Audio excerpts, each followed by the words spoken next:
ప్రణామం మరిది గారు. ప్రణామం వదిన గారు, ప్రణామం. నేను చేసిన అపరాధం ఏమిటి దేవర్షి? తమన్నను కలవకుండానే వెళ్ళిపోతున్నారు. నారాయణ నారాయణ, దక్ష ప్రజాపతి మాటల్లో ఎంత మునిగిపోయానంటే తమరి ధ్యాసే నాకు లేకపోయింది. మమ్మల్ని క్షమించండి వదిన గారు. దేవర్షి, మాకు కూడా చెప్పొచ్చు కదా తమరి సోదరులతో ఏం మాట్లాడారో.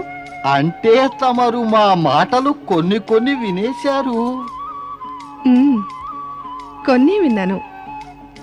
మరైతే చెప్పండి, ఏ శుభ సందేశాన్ని మాకు చెప్పడానికి వచ్చారో? ఆహా, ప్రణామాలు దేవర్షి. కళ్యాణమస్తు. ఆ మహావిష్ణువు మీ అందరి మనోవాంఛను తప్పక తీరుస్తాడు. మా సోదరు సతి నుంచి సందేశం తెచ్చారా దేవర్షి? నారాయణ నారాయణ, తమ సోదరి సతికి శివుని సన్నిధి ప్రాప్తమై జగత్తులోనే సర్వోత్తమమైన ఆనందాన్నంతా ఆస్వాదిస్తోంది. ఆ తర్వాత ఇంతకన్నా నేనేమి చెప్పనుగా. నారాయణ నారాయణ. ఇంతకన్నా ఎక్కువ మేము అడగదలుచుకోలేదు కూడా. మా సోదరి సుఖంగా ఉందంటే మాకు అంతకన్నా ఏం కావాలి కదమ్మా? అవునమ్మా, నేడు దేవర్షి ఈ శుభ సందేశాన్ని అందించాక మాలో ఉన్న ఎన్నో సంకోచాలను తీర్చివేశారు. తమరు మమ్మల్ని ధన్యుని చేశారు దేవర్షి. అయితే ధన్యులను చేసినందుకు దేవర్షికి అతిథి సత్కారం చేయవలసిందే.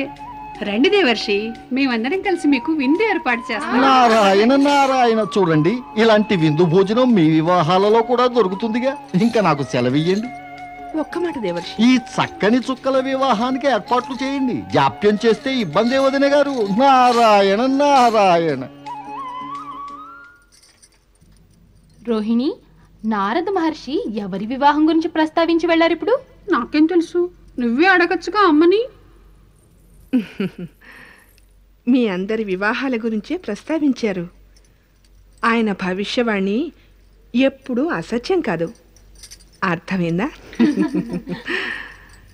దక్ష ప్రజాపతి కుటుంబం సమస్య, జిజ్ఞాస, ఆశ నిరాశలకు లోనవడంతో దేవర్షి నారదుడు వారిని సముచిత రీతిని సమాధానపరిచాడు.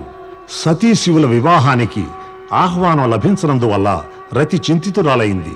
సతీ శివుల వివాహానికి వెళ్ళలేకపోయినా శివునిలో భౌతికేచ్ఛను ఉత్పన్నం చేయటానికి తాము ఎలాగో కైలాసానికి వెళ్ళబోతున్నామని చెప్పి మన్మధుడు రతిని ఊరటపరుస్తాడు. రతి, ప్రియే, ఎక్కడున్నావు? ఎక్కడ దాగి ఉన్నావు రతి? రతి, ప్రియే, ఎక్కడా? ఎక్కడున్నావు రతి? పలకవేం ప్రియా? రతి, ఎక్కడున్నావు? ఎక్కడున్నావు ప్రియా? ప్రియా, ఎక్కడున్నావు? ఓ, ఇక్కడున్నావా? ఏమైంది రతి? నాపై అలక? ఏం మాట్లాడవే? నీ మౌనానికి తాళలేకున్నాను. అవును, నేను మీపై అలిగాను. కారణం? సతీశివుల వివాహానికి స్వర్గంలో సకల దేవతలు, అప్సరసలు ఆహ్వానించబడ్డారు. కానీ తమరు వెళ్ళలేదు, నన్ను వెళ్ళనీయలేదు. ఎందుకు స్వామి?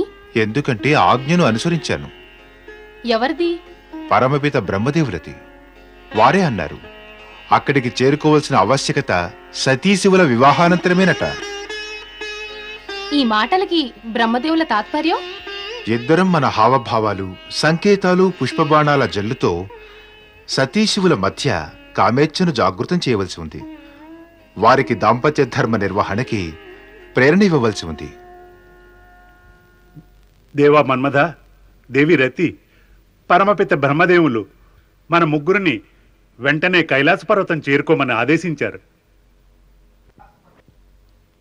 వసంత, పరమపిత బ్రహ్మదేవుల ఆజ్ఞను వెంటనే నిర్వర్తిద్దాం.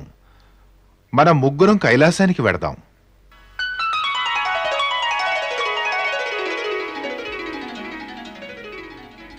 ప్రాణేశ్వరి, రాజభోగాలు అనుభవించే నీకు కైలాసానికి వచ్చాక సంతృప్తిగానే ఉందంటావా?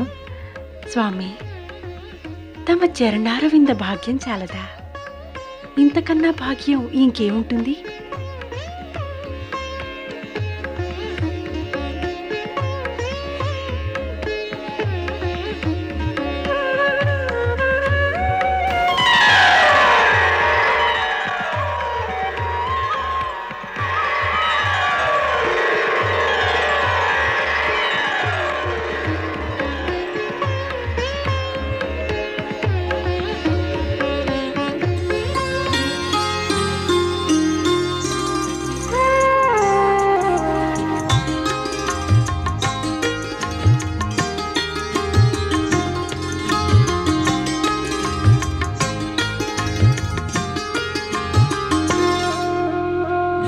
ఆనందంగా కలిసే వేళ ఇది ప్రియతమా, ఆనందంగా కలిసే వేళ ఇది ప్రియతమా, మనసు కోల్పోతుంది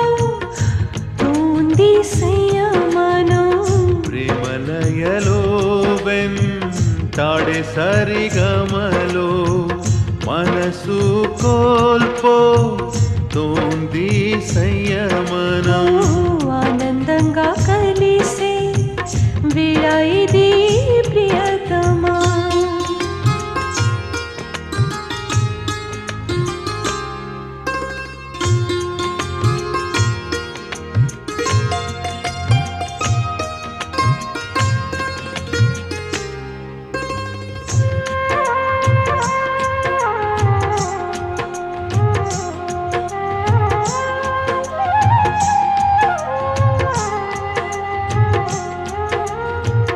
చిరనిద్ర నుంచి కలిగేను కోరిక, కోమలమైన ఏదో కలిగేను భావన.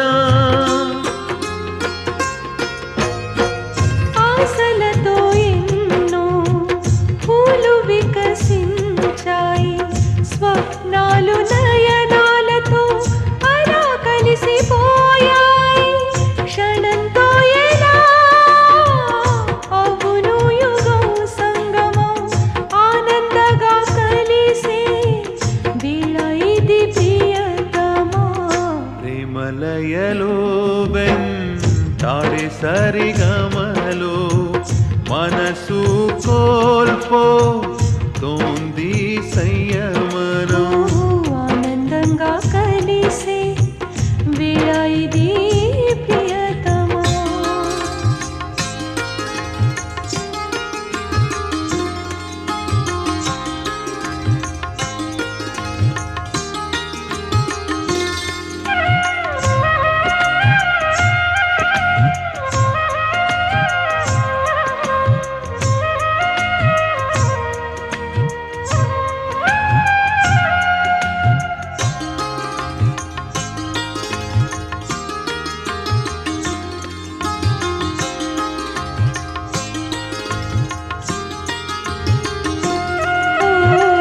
తరువులను లతలు చుట్టుకున్నాయి, దశ దిశలు రసం చిమ్ముతున్నాయి.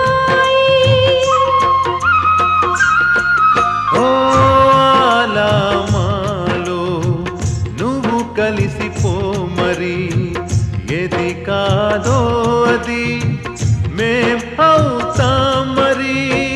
కాలం వేగాన్ని చేస్తోంది మాధ్యమం, ఆనందంగా కలిసే వేళ ఇది ప్రియతమా. ప్రేమలయలో వెంటాడే సరిగమలో మనసు కోల్పోతుంది సంయమనం. ఆనందంగా కలిసే వేళ ఇది ప్రియతమా.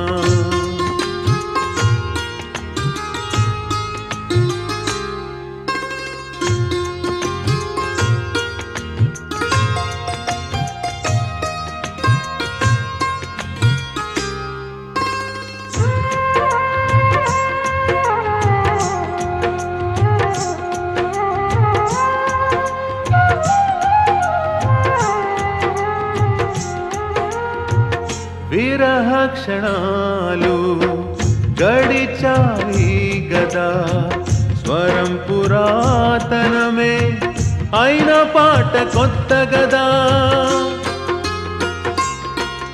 ఓ భూమి ఆకాశాల చూడండి ఆలింగనం చేస్తుంది మాకు అది అభివాదం తెంచుకుని అన్ని బంధాలు నియమాలు ఆనందంగా కలిసే వేళ ఇది ప్రియతమా ప్రేమలయలో వెంటాడే సరిగమలో మనసు కోల్పోతోంది సంయమనం ఆనందంగా కలిసే వేళ ఇది ప్రియతమా ఆనందంగా కలిసే వేళ ఇది ప్రియతమా నారాయణ నారాయణ. ఓం నమో భగవతే వాసుదేవాయ. రానారదా నీవు సతీశివుల ఆనందలీలను దర్శించావా లేదా? ప్రభు, అదొక అద్భుతమైన దృశ్యం. ఆ ఆనందమయ రూపంలో దివ్యస్వరూపులైన ఆ నవదంపతుల దర్శనం నిజంగా ఓ విచిత్రానుభవమే కదా. అయితే ఈ ఆనందలీల యొక్క రహస్యం అర్థమైందా నారదా? నారాయణ నారాయణ. నేను బాలబ్రహ్మచారిని, ఇలాంటి నిగూఢ రహస్యం నాకెలా అర్థమవుతుంది? శ్రీహరి, తమరే సవివరంగా తెలియజేస్తే ధన్యుణ్ణవుతాను. ఇది ప్రకృతి పురుషుల సంగమం నారదా. ఈ ఆనందలీలయే సృష్టిలో నూతన ఘటనలకు నాంది పలుకుతుంది. అయితే ఈ మహత్కార్యం శ్రీ మహాలక్ష్మి రాకతోనేనంటారా? చూస్తూ ఉండు, రానున్న కాలంలో ఏమవుతుందో. నిజమే ప్రభు, నిజమే. భవిష్యవాణి బోళాశంకరునికే ఎరుక. మరైతే శ్రీహరి, తమరి మనసులోని మాట కొంచెం కొంచెం నాకు అర్థమైంది. అయినా సతీశివుల లీలా రహస్యాన్ని అర్థం చేసుకోవడం నిస్సందేహంగా కష్టమే. నారాయణ నారాయణ.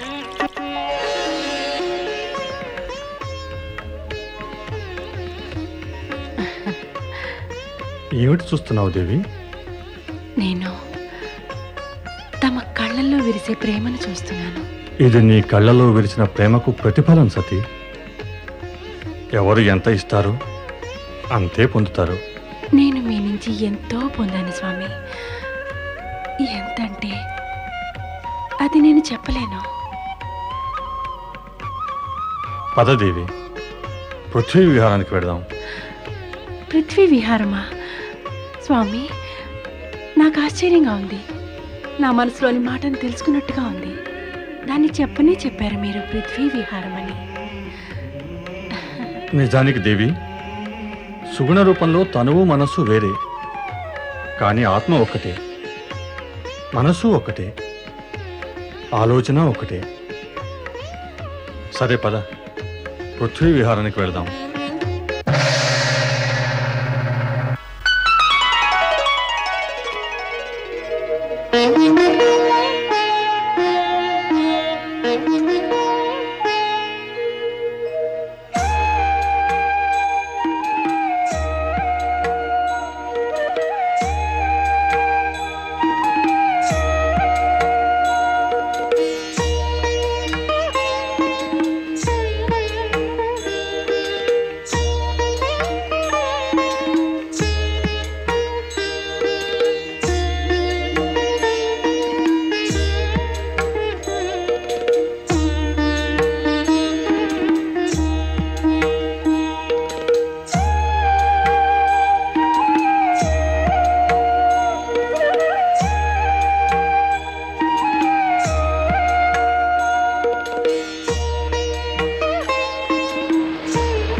స్వామి, ఆ మహర్షి ఎవరు? అతను దూర్వాసుడు, అత్రి అనసూయల పుత్రుడు. అతని భీషణ క్రోధం జగత్ప్రసిద్ధం. అతని క్రోధానికి పరిణామం? అతని కోపాగ్నికి ఎవరు ఆహుతి అవుతారో వారు సంకట స్థితిలో పడతారు. ఇందుకి ఋషి అంటే ఎవరు? కామ క్రోధ మోహాలను జయించిన వారే కదా. కానీ ఈ దుర్వాసని క్రోధానికి నువ్వే గమనించు. ఆయన క్రోధం ఏపాటిదో నీకే అర్థమవుతుంది. అటు చూడు దేవి, ఆ వచ్చే యువతిని చూశావా? ఆమె విద్యాధరి చిత్రాంగన. ఇప్పుడు చూడు ఏమవుతుందో.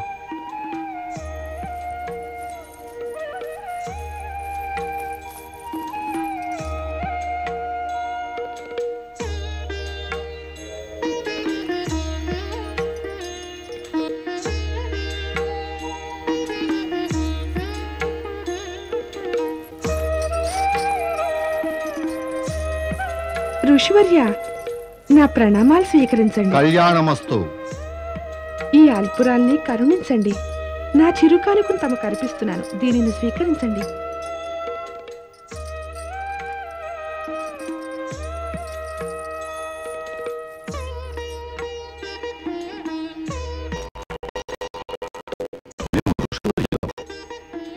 ఆ యువతి నుండి పుష్పమాలను స్వీకరించడం, దీనిని ఉపయోగించడం మాకు మంచిది కాదు. ఇప్పుడు ఈ పుష్పమాలను ఏం చెయ్యను?